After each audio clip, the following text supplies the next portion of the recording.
Happy New Year to the contented narrative, to you beautiful people out there. Here's to a great 2025, and this is the first book of the new year. It is called Out of the Frying Pan by Judy Upton. And remember I mentioned just before New Year that I read Full Circle and I got it from the Fair and Harrogate. This is the second book that I got from the Fair and Harrogate. There is a third one which I have yet to read and review, but I'm sure I will do that in no time. So it's set in Brighton, which, considering I've only been to Brighton once, I can't really say I remember it that well. But who knows if I end up down there again. So basically it's such a good premise because your main character, Vonnie Sharp, her friend, her flatmate, gets kidnapped in a bank robbery. So essentially what happens is this bank robber comes in, robs the bank, his bike isn't working, but Vonnie's friend Gina is outside in the car, so he takes Gina and he drives off.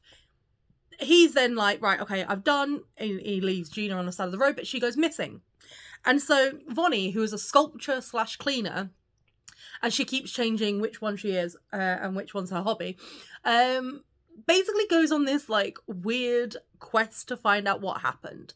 And the funny thing is like, what I love is sometimes when you come across these kind of stories, like, you know, suddenly the person that's doing it is really good with the powers of deduction, or sometimes they're extremely good and actually, you know, sculpting's just their side business, but in actuality, you know, they do the crossword puzzle on a weekend. But what I love about this one is she's just a sculptor. She criticizes the artistic life in Brighton, but not in a bad way.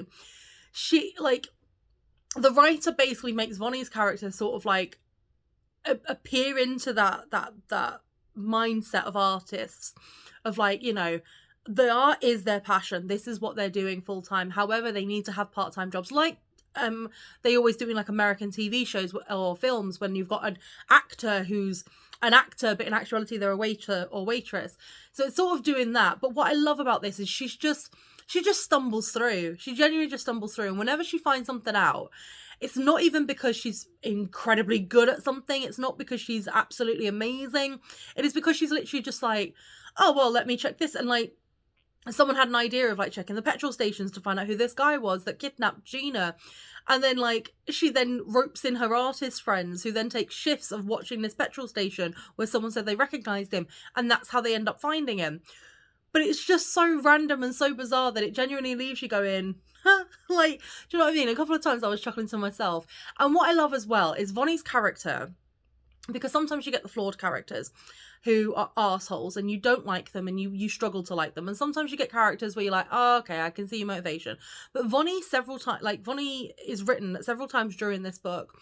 She openly will say, oh, I was a shit friend to Gina. Like, she finds out that Gina was doing evening classes and then sits there and goes, huh, did not know that. That's my bad. I clearly wasn't paying attention to her that much. Or like, you know, she'd be talking to Gina's dad and then going, oh, I did not know that about Gina. I'm a really bad friend and roommate. So it's not like she sat there going, well, you know, it's literally her going, oh, I should have known that and I didn't know that. I'm clearly not paying attention. I'm involved in my own life. And honestly, as I was reading it, it was such an easy read, such a good read, such a fun read. Again, another holiday book, which you can just sit on the beach and read it. And I think it's just so much fun. And I read it quite quickly and I loved the way it ended. I love sort of like the final, like how all the characters end, how we find out about the kidnapping, you know, and everything like that and what happened. And it's just, it felt natural. Do you know what I mean? Like, because sometimes when you get to the end of a book, especially if there's been like a long, complicated, like, oh, kidnapping plot line or whatever, you're like, oh, how are you going to end this? But the way that Judy Upton wrote it at the end was like, I just sat there and went, okay. I can 100% see that. So I'm not going to tell you how it ends, because again, I pretty much never tell you how it ends. Apart from the Nutcracker, I know, I'm sorry. But honestly, I just thought it was a lot of fun, and it was just something that you can just sit back and read and turn your brain off for. And it was a really enjoyable book. So I love the fact that the tagline is, how many artists does it take to solve a kidnapping? And it just felt like a good read. So obviously, please, you know, go out, read it, like Kindle, paperback, hardback, whatever, library, however you decide to read it. But I think definitely give it a go. I think you'd really enjoy it. Obviously, leave it below in the comments if you didn't enjoy it. Leave it below in the comments if you're from Brighton and you read it and you went, oh, I recognise all those places. Honestly, leave it below in the comments if you're an artist and you have the similar views of some of the views of Vonnie in the book. But honestly, thank you so much for your support. As I said, here's the 2025. Here's the hoping that I get over 400 subscribers. That's my goal this year. But you guys have been amazing. You've stuck by me. I love the fact that you're constantly, you know, viewing my videos, leaving comments, you're refinding old videos of mine, which is really good. And it's nice to know that I'm not just talking to empty air as I am normally, because I'm filming in my front room and just like there's nobody else in the flat, so I am talking to myself. But it's nice to know that I am not talking to myself. So thank you so much, guys. And I hope you guys have a great 2025. And remember to always keep it contento.